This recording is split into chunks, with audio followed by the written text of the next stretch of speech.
and welcome. Raise Your Inner Game today. I'm David Levin. This is our Friday episode, so we're talking about the inner game of life. Tuesdays are for the mental game of sports and competition. Fridays are for the rest of our lives. So how are you doing this week? How are things feeling? I hope you're well, enjoying the fall. Again, I noticed there's not much of note to mention around here. The county fair came and went. That was fun. Got some new construction starting along Main Street. That's exciting. And that's how small our little town is. The exciting news is road construction. Other than that, I've said we're in our fall groove, and when I sit down to think about what's happening, it really is a groove. We settle into a pattern, kids in school, work, and not much changes for a while, which is perfectly fine and good, right? Not the worst thing to have some periods of normalcy in all the craziness. Anyway, things are good here. Hope the same is true for you. So plenty to talk about this week. The presidential polls and how things are looking there. The crazy situation in Ohio with the pet eating and all that. Republican election interference efforts. We'll touch on the foundation of raising your mental game. An interesting story about memory. Our challenge of the week. And a new book and old Stevie Wonder. All right, we'll start with ups and downs. So what gave me a lift this week and what things are pulling me down? The big lift I'm feeling right now is the warm weather we've been having. I know it's not right. I know it shouldn't be this warm. Probably it's about 10 degrees above normal this past week or two. I know climate change is bad, of course, but I sure do like warm fall days. We've had some meals on the porch, still wearing shorts. Makes me happy. Also feeling pretty good about the polls lately. Moving up, trending up, encouraging, cautiously optimistic. I heard someone say they were nauseously optimistic, which is funny and probably closer to the truth. But this also leads to my downs this week, which are also the polls. How can they not be better? How can it still be so close, still be so many undecided voters, right? Here's what I'm telling myself right now about all this. And I hate to be that guy, but I just think that the polls are not catching it. A couple of examples. Taylor Swift endorses Kamala. 400,000 people hit the voter registration site in the next 24 hours, many of them young, first-time voters. How are the polls going to see that? There's no way they'll pick that up in the numbers. The Republicans for Harris movement I talked about last week, all those normally reliable Republican voters switching to Kamala. Maybe those would show up, but I doubt it. There's also another big group of women with Trump voting husbands who are very likely secretly voting for Kamala. Never going to see that in the polls. And big picture, just looking at the campaigns, Trump and Vance keep doubling down on the crazy, if anything getting worse, only talking to their base. Kamala and Tim are out there doing the work, bringing in new people. They have more money, much more ground game. Bottom line, I just can't believe that things aren't looking better than the polls would say. Also, just yesterday, a new New York Times poll came out that had Kamala up in Pennsylvania by 5 points. That's a huge difference. Everyone agrees if she wins Pennsylvania, she wins the election. Now, at the same time, I do remember that the polls understated Trump's support in both 2016 and 2020. So the truth is they're probably more of a down for me than an up right now. The polls are still very nervous, very nauseously optimistic, but optimistic overall. All right, up next, top stories. The big thing this week should be the second assassination attempt on Trump, right? That's a pretty big event. Though honestly, I'm not sure attempt is the best word. That sort of implies shots were fired to me. I mean, the plan was in place. The guy was in position. But the Secret Service caught him before he could do anything. Their protection plan ultimately worked. Trump was never in actual direct danger. Anyway, it was a big story. The bigger story is probably that it wasn't much of an actual story after a couple of days. Of course, Republicans tried to make it about Democrats, which is just super depressing, honestly. It's so transparent. So Trump uses the most extreme language, calling Kamala a fascist, a Marxist, even though he doesn't honestly know what those mean, saying the country will be destroyed if she's elected, she'll bring on World War III, all of that crazy, exaggerated, extreme, ridiculous stuff, none of which is true, of course.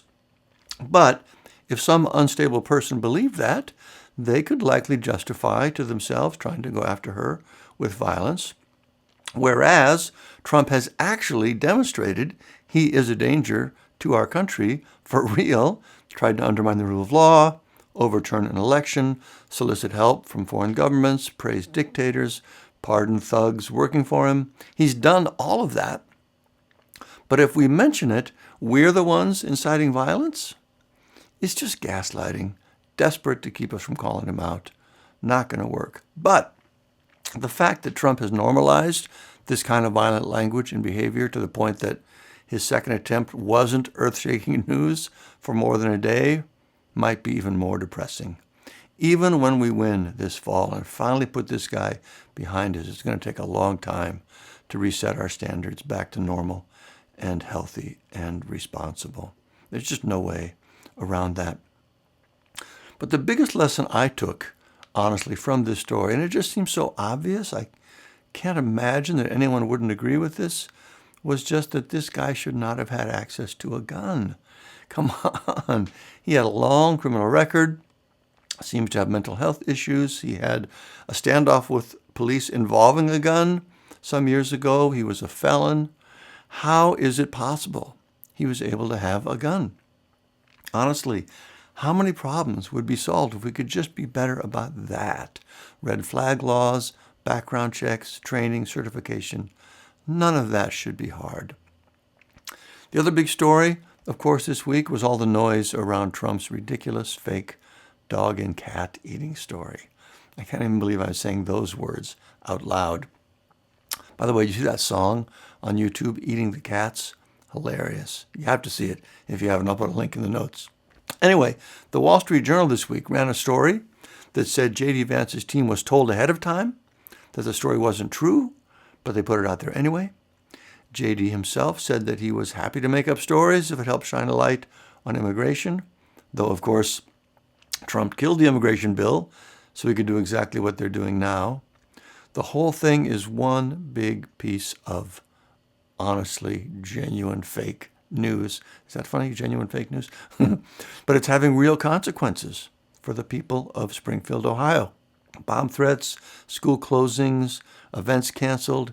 It's a traumatic shock for the whole community, and all because Trump cannot take back anything he says. Even the stupidest things in the world, he has to double down. And because for some twisted reason they seem to think it's helping them, I can't imagine how that can be, but whatever. Bottom line, they don't care about Springfield or about pets. They don't care about anything but themselves and their rich friends and getting their hands on power again so they can help themselves and their rich friends. It's no more complicated than that. They are toxic, grifting narcissists that ruin everything they touch. No surprise there, of course, but still heartbreaking to continue to see examples of it all the time. The other thing that caught my eye this week was a story out of Hong Kong. A person there was arrested for wearing a T-shirt with an anti-government slogan on it. So under Chinese rule, it is illegal to protest. You can go to jail for simply speaking against the government. Now that's Hong Kong and China, but do you honestly think for a minute that Trump wouldn't do the same thing here if he could? He loves President Xi, loves the way he leads that country, praises him all the time as a great, strong leader. He's already talking about using the military to put down protests here. He has new immunity from the Supreme Court. He loves the idea of thugs using violence on his behalf. We've seen that already. And he would have the pardon power to protect people who broke the law. If he could make it illegal to say bad things about him, he would be the happiest guy in the world. No joke. And I don't think it's a stretch at all to think he would try to do that. And if we elect him, he pretty much could. The guardrails would be off. On the election front, a couple of concerning items. First, there was a sheriff in Ohio who told people to write down the addresses of people with Kamala signs in their yard. That's chilling. Now, he says it was sort of a joke about immigration. But first of all, a sheriff is supposed to serve and protect all of the people in their community, right? Not just, well, some of them, not take sides with some over others, that alone is disqualifying for the job. He has no credibility for that position anymore. But also, this is voter intimidation. We're going to take names. If you support Kamala, watch out. The authorities in your town, the people with the power and the guns, we're watching you. That is intimidation, pure and simple, which leads me to Marc Elias. I'm not sure I've mentioned him here before. He leads a law firm that's fighting against all kinds of Republican efforts to disrupt and cheat in the election. He was the lead on all the legal cases that Trump lost following the 2020 election. He has a group called Docket, and there is a shocking amount of work being done by Republicans, intentional, just out in public work all over the country, trying to interfere and ultimately steal the next election. He lays out three main areas they're working on. Number one, making it harder to vote. All kinds of efforts to get rid of drop boxes, restrict access, reject mail-in voting, early voting. Dozens of cases around the country going on all the time. Number two, harass election officials and challenge voters. Groups are actively recruiting people to basically stand guard at polling places and intimidate voters. And then number three, interfering with certification.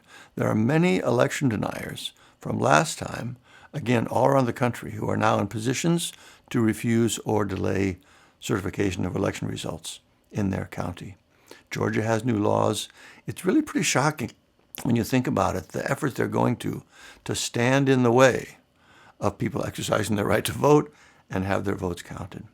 It's all presented under the fake banner of election integrity, fake because we simply do not have a problem with election integrity in this country. We just don't. There's no evidence that says we do, and plenty of evidence from all levels that says we don't. So the real reason is just to make sure their guy gets in, no matter what the voters actually say. It's just as simple as that. They're undermining democracy for their own personal gain. So Marc Elias and his group are leading the charge against this all across the country. It could not be more important. We can turn everyone out and beat Trump by a big margin, but if they mess with certification, it won't matter. I'll link to Democracy Docket in the notes for sure. Check them out. Help if you can. And that's it for Top Stories this week. Next up, Inner Game Gold.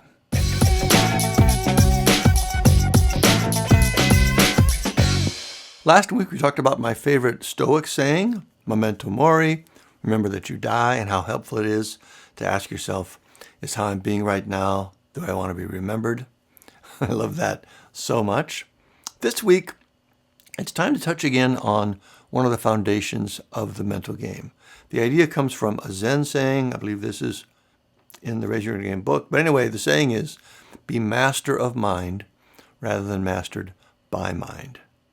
That's good writing, for one thing, good turnaround there in the word choice. But more important, it really is about the clearest statement imaginable on the actual work of raising your inner game. The goal is to learn to take control away from your instinctive, reactive mind and instead learn to be intentional with what you think and say and do from one moment to the next. Easier said than done, of course, or at least it sounds like it would be, but that is the goal. And in fact, it's actually surprisingly easy to do, to learn to do with the right sort of system and training. I'm thinking of this week because I've been putting together some new short videos, trying to really condense things down to their most basic, clearest form so you can fit into, 60 seconds or so. And this idea came back to my mind, again, because it's just a beautifully simple and clear way to say it. By the way, the key to doing this is a mental game skill called cognitive control, which just means you learn to direct your thoughts intentionally rather than letting them jump around like they tend to do. And no surprise, that is what the Raise Your Inner Game book teaches you to do, as does the Sports Academy training for athletes. So anyway, that's our Inner Game Gold for this week, a powerful call to action for us to think about and reflect on. Be master of mind rather than mastered by mind. All right, next up, raise your outer game. Last week we talked about sleep and the importance of light to getting good sleep, both exposing yourself to bright sunlight early in the day and avoiding even low light during sleep. That was interesting. This week, I want to talk about memory. I had a funny experience with my mom the other night. We were talking on the phone. For some reason, I mentioned a time when I was 8 or 9.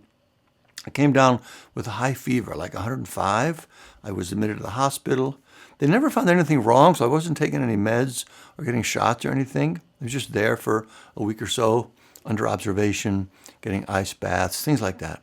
When the fever finally broke, I came home and rested for a couple of days and then went back to school. So I mentioned that story to my mom, and she pauses for a moment and says, "David, that never happened." What? I mean, I have very specific memories, images, moments from that time at home and at the hospital. There is zero doubt in my mind that it happened, and those memories are real. At the same time, my mom doesn't have any memory issues, and even if she did, it wouldn't affect old memories like that. Also, it does seem like something a mother would remember. She says it didn't happen. That is just the wildest thing to me. And you hear stories like that all the time. Margaret actually has one, my wife. She and her brother are both 100% certain that the cuckoo clock that used to hang in their parents' house was a gift from them. They were both in Germany at different times during college. They both have clear memories of buying the clock and shipping it home to their parents. And there's no convincing either of them that they're wrong. It's possible their folks got 2 clocks and only hung one, but there's no evidence of that. Again, it's just the strangest thing. So the question is, what do you do with that? In my case, of course, I believe I'm right, but there's no one around who could confirm my story. I think it's the same for Margaret and her brother. We just have different memories, and there's no way to reconcile them and know who's right. What do you do with that? I could imagine some things you might do to prevent this kind of thing. Basically, keep more receipts of your life, keep a journal, take a lot of pictures. That might help in some cases. But I think the better approach might be to work on not having to be right all the time, on being able to hold 2 seemingly contradictory things at the same time. I know this is what happened. She knows it didn't. And that just has to be okay because it can't be resolved. It sort of hurts my head even to say that out loud and think about it again. But I also think I like it. I like, on the one hand, being so sure about something, but also not needing to have everyone else see it the same way. That feels like a helpful mental posture to hold. You know what I mean? Anyway, no recommendations this week, just something interesting to think about. How do you hold your own thoughts and feelings when someone else believes you are completely wrong? Next up, our challenge of the week.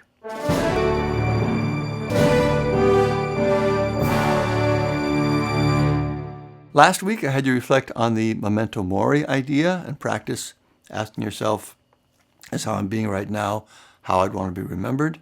That's a great one.